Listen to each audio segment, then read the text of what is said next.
Hello and welcome class. Last class में हमने NEET के क्वेश्चन स्टार्ट करे थे एंड हमने कुछ जनरल क्वेश्चंस की प्रैक्टिस करी थी यूनिट एंड मेजरमेंट चैप्टर की। एंड ये लेक्चर उसी क्लास का कंटिन्यू लेक्चर है जिसमें हम और नीट के क्वेश्चंस की प्रैक्टिस करेंगे ताकि इस चैप्टर पे आपकी स्ट्रॉन्ग होल्ड बन जाए। एंड ये सब प्रीवियस ईयर क्वेश्चन है जो नीट में पहले आ चुके हैं। सो स्टार्ट करते हैं। लास्ट क्लास की तरह हमारा पैटर्न रहेगा कि हम क्वेश्चन पढ़ेंगे, उसको समझने की कोशिश करेंगे, देन मैं आपको आंसर शो करूंगी एंड देन उसका सॉल्यूशन बताऊंगी। ओके, तो हम स्टार्ट करते हैं। तो आज का हमारा जो पहला क्वेश्चन है वो ये है, the main scale the main scale of vernier caliper. Last class में हमने स्क्रू गेज की बात करी थी। आज जो पहला क्वेश्चन है वो वर्नियर कैलिपर पे आया है। The main scale of vernier caliper has n division पर centimetre. N division of vernier scale coincide with n-1 division of main scale. The least count of vernier caliper is. Okay? तो question कह रहा है कि vernier caliper की main scale में n division पर centimetre है और n division of main scale vernier scale coincide करता है n-1 division of main scale. Okay, बहुत इंपॉर्टेंट लाइन बता दी है हमें एंड ये लाइन हमें हेल्प करेगी फाइंड करने के लिए कि लीस्ट काउंट क्या होगा वर्नियर कैलिपर की। सो आपके पास सामने आपकी ऑप्शंस दिख रहे हैं। ओके, तो इसका करेक्ट आंसर आपके अकॉर्डिंग क्या होगा? और इसका करेक्ट आंसर है सी ऑप्शन, 1/n² सेंटीमीटर। अब ये कैसे आया, चलिए चेक करते हैं। क्वेश्चन हमने सही से रीड किया था एंड क्वेश्चन में कहा गया था, गिवन है n division of vernier scale coincide with n-1 division of main scale. मतलब n division of vernier scale division किसके इक्वल हो रहा है? n-1 मेन स्केल डिवीजन के।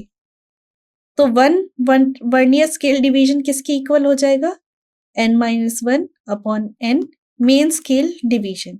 ओके, तो ये हमें गिवन इंफॉर्मेशन से पता चल गया।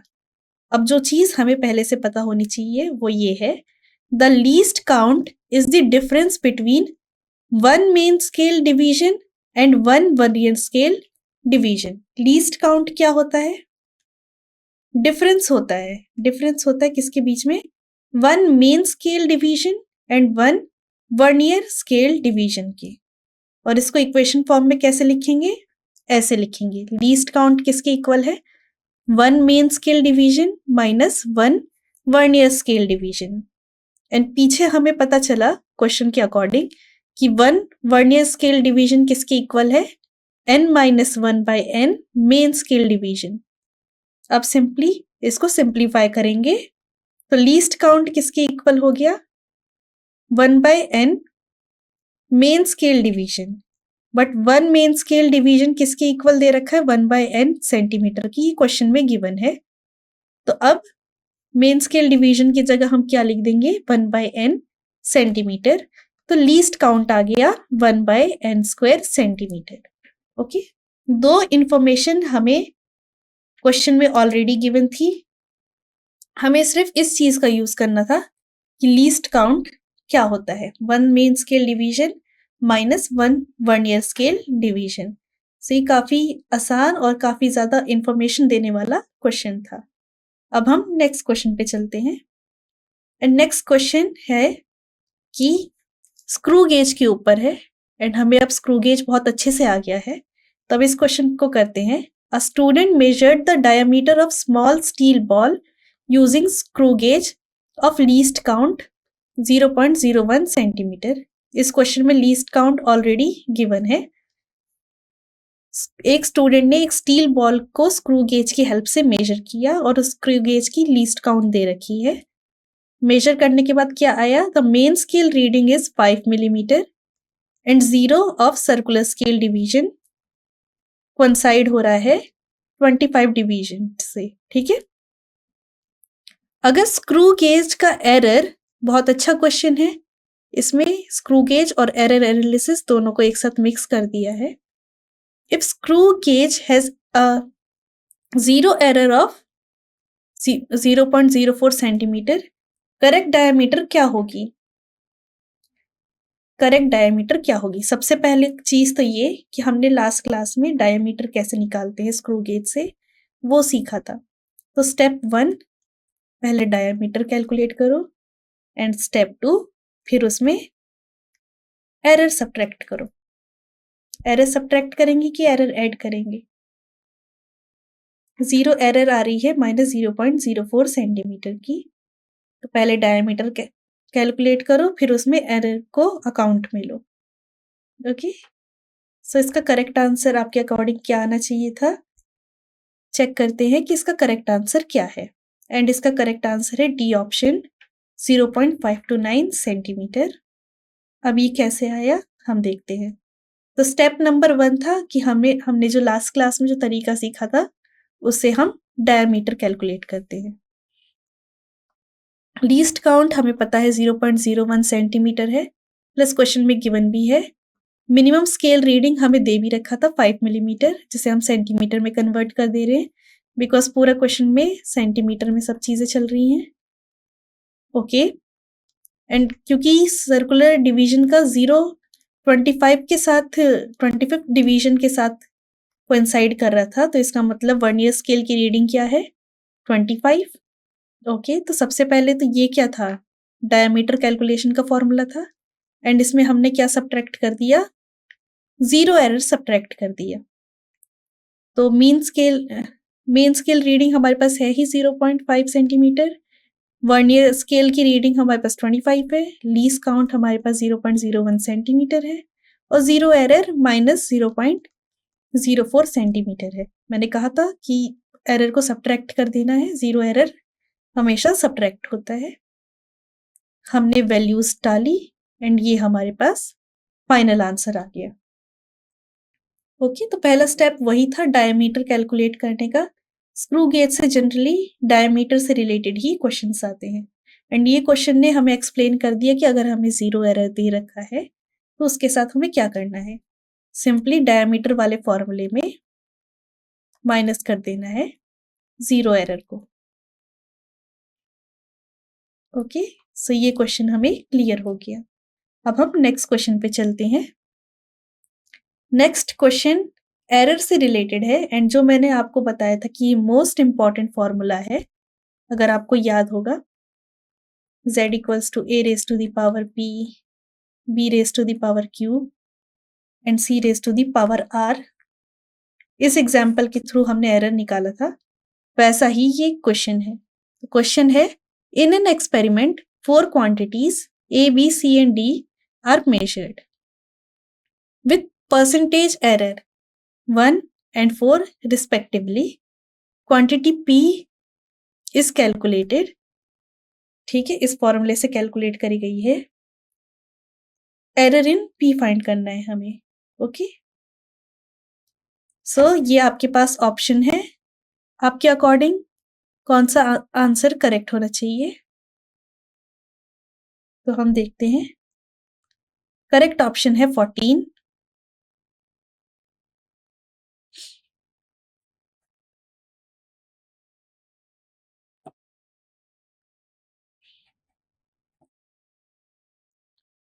सो अगर आपको दिख रहा होगा कि यहाँ पर कुछ ना कुछ इंफॉर्मेशन क्वेश्चन से गायब है, तो आप याद रखो कि परसेंटेज एरर ऑफ ए 1 दे रखा है, percentage error of B and C and D हमें गिवन है, जो यहाँ पर आपको दिख जाएगा। परसेंटेज एरर ऑफ ए हमें 1 दे रखा है, परसेंटेज एरर ऑफ बी हमें 2 दे रखा है, परसेंटेज एरर ऑफ सी हमें 3 दे रखा है, and percentage error of D 4 दे रखा है। अब इसके अकॉर्डिंग आप कैलकुलेट कर सकते हैं कि परसेंटेज एरर क्या है पी में। ओके, हम अपना वही फॉर्मूला यूज करेंगे कि delta P divided by P किसके इक्वल होगा? 3 बाहर आ जाएगा into delta A by A, फिर 2 बाहर आ जाएगा एडिशन के साथ, delta B by B plus delta C by C plus delta D by D. Okay, I hope आपको ये फॉर्मूला याद होगा। फिर हम क्या कर सकते हैं, सारी वैल्यूज हमें डालनी है एंड कैलकुलेट कर देना है relative error. Okay, I hope आपको ये क्वेश्चन क्लियर होगा। क्वेश्चन में इंफॉर्मेशन मिसिंग थी जिसको मैंने यहाँ सॉल्यूशन वाले पार्ट में आपको बता दिया कि ये इंफॉर्मेशन भी होगी। ओके, सो अब हम आगे चलते हैं। नेक्स्ट क्वेश्चन जो है ये डायमेंशन एनालिसिस से क्वेश्चन है, और क्वेश्चन ये है कि अगर फोर्स को F लिखते हैं, एक्सेलरेशन को A लिखते हैं, टाइम को T लिखते हैं, और ये इसको हम चूज कर रहे हैं कि हमारी फंडामेंटल फिजिकल क्वांटिटी है, हमें एनर्जी की फिर डायमेंशन फाइंड करनी है। ओके, हमें डायमेंशन ऑफ एनर्जी फाइंड करनी है डायमेंशन ऑफ फोर्स की टर्म्स में। तो फोर्स की पावर को हम अल्फा या ए ले लें, अल्फा ले लेते हैं बिकॉज ए पहले से प्रेजेंट है। एक्सेलरेशन को हम बीटा ले लेते हैं और टी को हम गामा ले लेते हैं। एंड हमें क्या करना होगा, अल्फा बीटा एंड गामा की वैल्यू फाइंड करनी है। कैसे हम फाइंड करेंगे इसको, तो हम कैसे फाइंड करेंगे, एनर्जी, फोर्स, एक्सेलरेशन और टाइम, इनको इनके डायमेंशन के फॉर्म्स में रखेंगे, इक्वेशन को कंपेयर करेंगे। सो स्टेप 1 क्या है, फंडामेंटल डायमेंशन में लिखना है। ओके,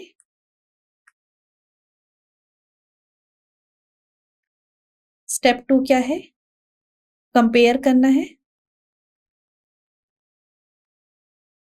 पावर्स को। And step 3 alpha beta gamma की वैल्यू पुट करनी है। यहाँ पर पुट करते ही एनर्जी का रिलेशन निकल के आ जाएगा। तो आप लोग इस क्वेश्चन को ट्राई कर सकते हैं एंड आपके अकॉर्डिंग इसका करेक्ट आंसर क्या होगा। एंड इसका करेक्ट आंसर है B option, f raise to the power 1 a raise to the power 1 t square. Okay, कैसे, तो अगेन हमने फोर्स की पावर लिखी ABC, एनर्जी को फंडामेंटल यूनिट्स में लिखा और उनकी पावर्स लिखी। फिर एनर्जी का डायमेंशन फॉर्मूला लिखा, F का लिखा, एक्सेलरेशन एंड टाइम का लिखा। फिर क्या किया, सबको थोड़ा सिंप्लीफाई किया, इस फॉर्म में आ गया। Okay, F raise to the power M raise to the power A, और कहीं M नहीं है, L raise to the power A, L raise to the power B, T raise to the power -2A -2B plus C। Okay, and then अब हमने क्या करना है, यहाँ पर पावर्स को कंपेयर करना है। यहाँ पर m की पावर क्या है, 1 है, यहाँ m की पावर क्या है, a है, तो a किसके इक्वल हो जाएगा, 1 के। यहाँ l की पावर क्या है, 2, एंड इधर की साइड l की पावर क्या है, a plus b। And because a की वैल्यू 1 हमें पता चल गई है, तो b की वैल्यू क्या हो जाएगी, 1। सिमिलरली यहाँ t की पावर क्या है, -2, और यहाँ पर t की पावर क्या है, -2a -2b plus c। a की वैल्यू 1 है, b की वैल्यू 1 है, इसको पुट कर देते हैं, -2 इक्वल टू -2 प्लस c, यहाँ से c की वैल्यू 2 आ गई। ओके, a की वैल्यू 1, b की वैल्यू 1 एंड c की वैल्यू 2।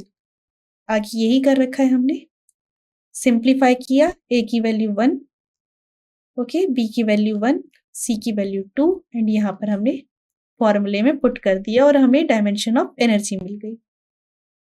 काफी इजी क्वेश्चन था, थोड़ा सा लेंदी पड़ सकता है एग्जाम में, तो इस टाइप की हम क्वेश्चन की अच्छी प्रैक्टिस करेंगे ताकि बार बार हमें कैलकुलेशन ना करना पड़े। ओके, हम अपनी कोशिश करेंगे कि जब पेपर में हम क्वेश्चन सॉल्व करने जाएं तो हम चीज़ों को स्टेप वाइज एंड बहुत ज़्यादा ही नीटली लिखें ताकि हमें दिखता जाए कि हाँ, हम सारे स्टेप्स को बहुत अच्छे से कर रहे हैं। अब हम आगे चलते हैं नेक्स्ट क्वेश्चन पे।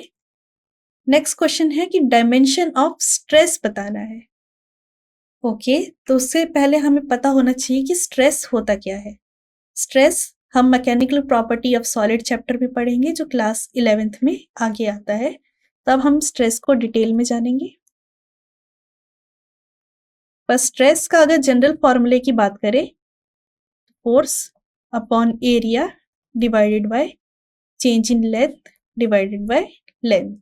ओके, ये होता है।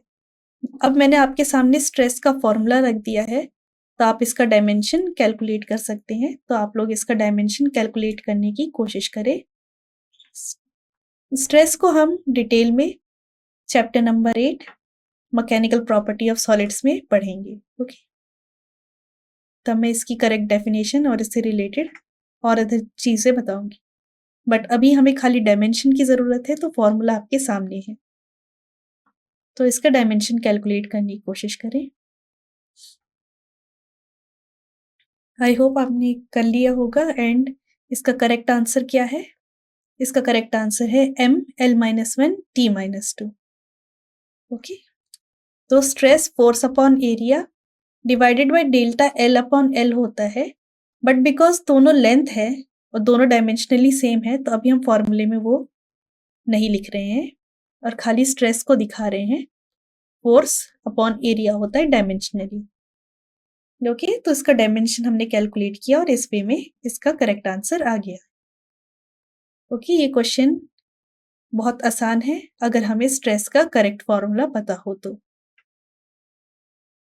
तो आप देख सकते हैं कि ज़्यादातर क्वेश्चन में हमें सिर्फ एक किसी पर्टिकुलर चीज़ के बारे में पता होना चाहिए एंड हमने कैलकुलेट करने के सारे स्टेप सीख लिए हैं एंड बस कैलकुलेशन करनी होती है। Next question again dimension analysis से है एंड क्वेश्चन है कि a physical quantity of dimension of length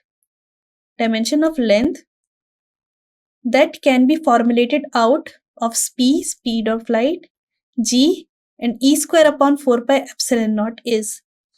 मतलब क्वेश्चन ये पूछा है कि हमें डायमेंशन ऑफ लेंथ बतानी है, c speed of light, g gravitational constant and e square upon 4 pi epsilon naught की टर्म्स में, जहां पर e चार्ज है एंड एप्सिलॉन नॉट परमिटिविटी है। ओके, ई स्क्वायर बाय 4 पाई के टर्म्स में।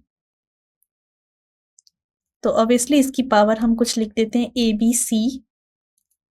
ओके, अब हमें डायमेंशनली बताना है कि डायमेंशनली क्या होना चाहिए, लेंथ की डायमेंशन। ओके, तो उससे पहले हमें जो पिछला क्वेश्चन किया था जिसमें फोर्स, एक्सलरेशन एंड टाइम था, उसी तरीके से ये करना है। लेंथ की डायमेंशन मतलब l raise to the power 1 c g and e square upon 4 pi epsilon naught को हमें डायमेंशंस की फॉर्म में लिखना है। हमने ये पहली बार देख रहे कि e square upon 4 pi epsilon naught ये क्या होता है। तो हम 12th क्लास का जो हम अपना पहला चैप्टर पढ़ेंगे उसमें हम इलेक्ट्रोस्टैटिक फोर्स के बारे में पढ़ेंगे एंड हम जानेंगे कि फोर्स के बीच में फोर्स का जो फॉर्मूला होता है ई बिकॉज चार्ज है तो चार्ज का square divided by 4 pi epsilon naught r square होता है। तो e square upon 4 pi epsilon naught की जगह हम एफ आर स्क्वायर लिख सकते हैं। तो इस क्वेश्चन में ट्रिक ये था कि हमें इस चीज को यूज करना था, हमें इस चीज के बारे में पता होना चाहिए। एंड जब आप 12th फिजिक्स पढ़ोगे तो ये सबसे बेसिक फॉर्मूला होगा क्योंकि ये फर्स्ट चैप्टर में ही आ जाता है, तब आपको इस चीज के बारे में क्लियर होगा। अभी मैंने आपको ये हिंट दे दिया है कि e square upon 4 pi epsilon naught को एफ आर स्क्वायर लिख सकते हो, तो आप यहाँ पर लिख दीजिए एंड अगेन सबको उनकी फंडामेंटल डायमेंशन में ले आइए एंड कैलकुलेट करके बताइए कि लेंथ को किस टर्म्स में लिखा जाता है।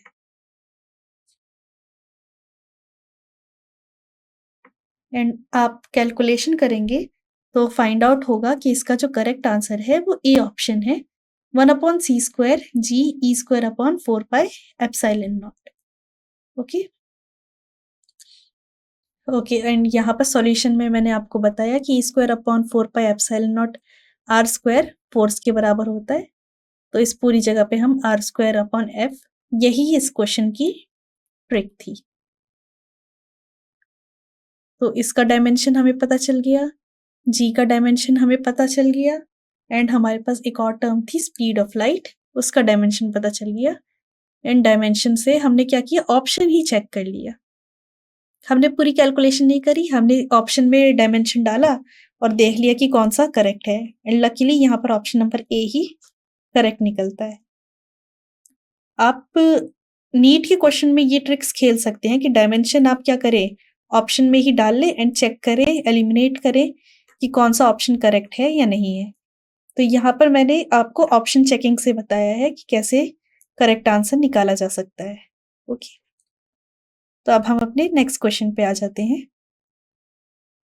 Next question, if x equals to 80 plus bt square where x is distance traveled by the body in kilometer while t is time, then the unit of b की यूनिट क्या होगी? Okay, बहुत अच्छा question है। And यहाँ पर हम सीखेंगे जो हमने प्रॉपर्टी पढ़ी थी होमोजेनिटी वाली, प्रिंसिपल ऑफ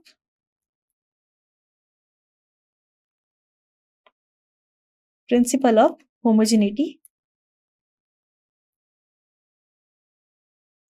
इसका यूज होगा। अब इसका यूज कैसे होगा? प्रिंसिपल ऑफ होमोजेनिटी क्या कहती है कि सेम डायमेंशन वाली चीज ही ऐड एंड सब्ट्रैक्ट हो सकती है। एंड बिकॉज सेम डायमेंशन वाली चीज ही ऐड सब्ट्रैक्ट होती है, इसका मतलब क्या, उनकी यूनिट भी सेम रहेगी। इसका मतलब ये यूनिट ऑफ एक्स इक्वल होगी यूनिट ऑफ बीटी स्क्वायर। अगर x डिस्टेंस है एंड अगर हम ऑप्शन में देखें तो x किलोमीटर्स में फाइंड आउट किया गया है, b की यूनिट अननोन है, टाइम की यूनिट सेकंड होती है एंड बिकॉज स्क्वायर लगा हुआ है तो स्क्वायर होगा। तो b की यूनिट क्या हो गई?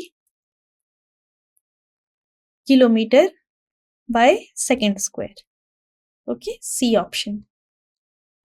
तो प्रिंसिपल ऑफ होमोजेनिटी हमें एक अननोन क्वांटिटी की यूनिट फाइंड करने में हेल्प कर दिया, और वो भी अननोन क्वांटिटी जब दूसरी क्वांटिटीज के साथ एडिशन में है तब।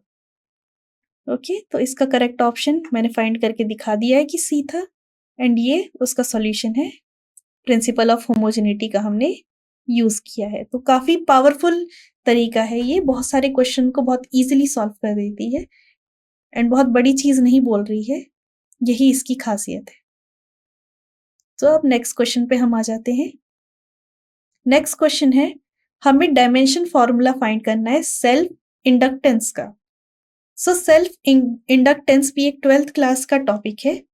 Okay, and self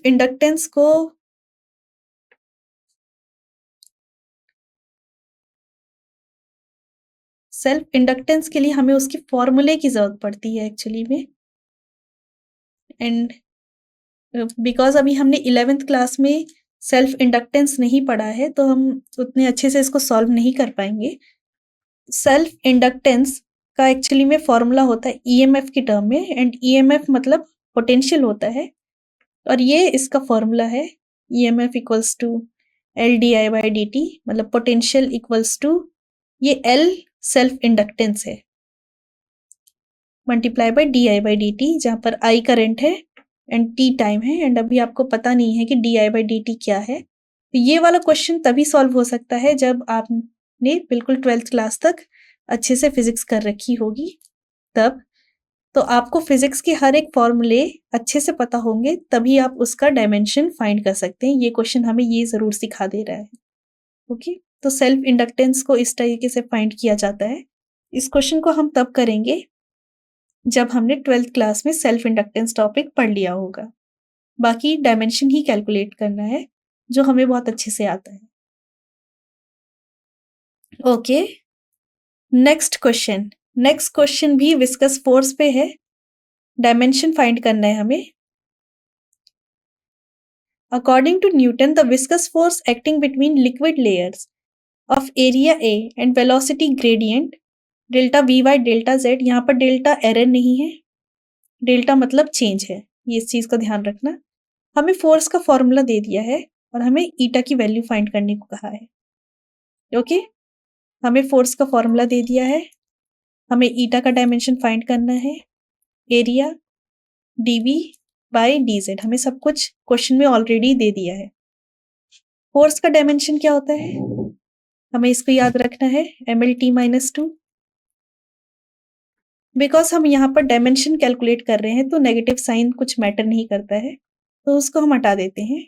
eta of dimension हमें फाइंड करना है। एरिया क्या होता है?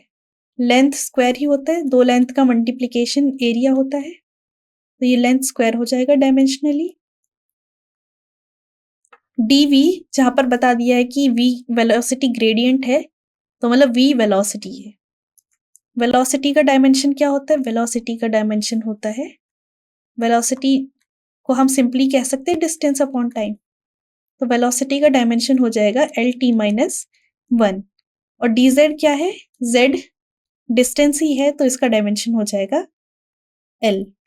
ओके, तो अब आपके पास सारे फंडामेंटल डायमेंशन प्रेजेंट हैं। हम ईटा का डायमेंशन कैलकुलेट कर सकते हैं।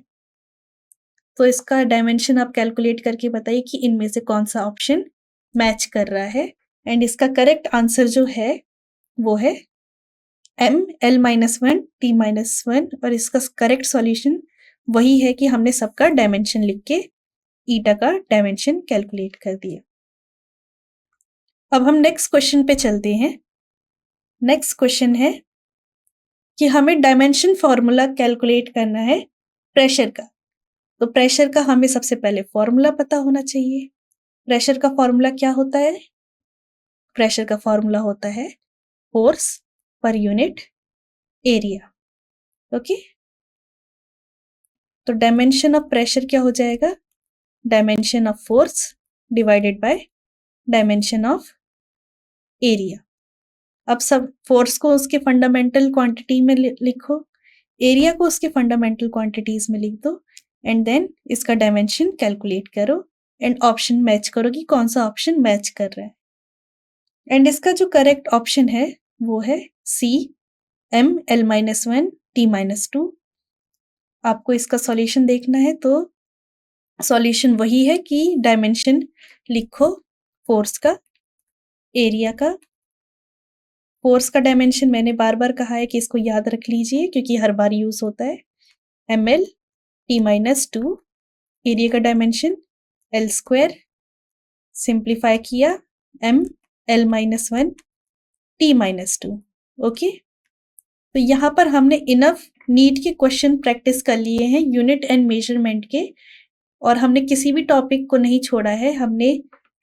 हमने एरर से क्वेश्चन करे, हमने डायमेंशन एनालिसिस से क्वेश्चन करे हैं, हमने उसके बाद सिग्निफिकेंट फिगर्स के ऊपर क्वेश्चन करे हैं, हमने यूनिट्स के ऊपर क्वेश्चन कर लिए हैं। तो हमने इतने क्वेश्चन कर लिए हैं कि अब हम कह सकते हैं कि हमारा unit and measurement topic strongly prepared है नीट लेवल पे।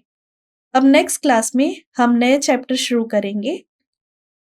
ओके, एंड फिर उससे की थ्योरी पढ़ेंगे एंड थ्योरी कंप्लीट करने के बाद ऐसे ही नीट में आए हुए प्रीवियस ईयर क्वेश्चन को प्रैक्टिस करेंगे। सो यहाँ पर हमारा unit and measurement chapter complete होता है। Thank you.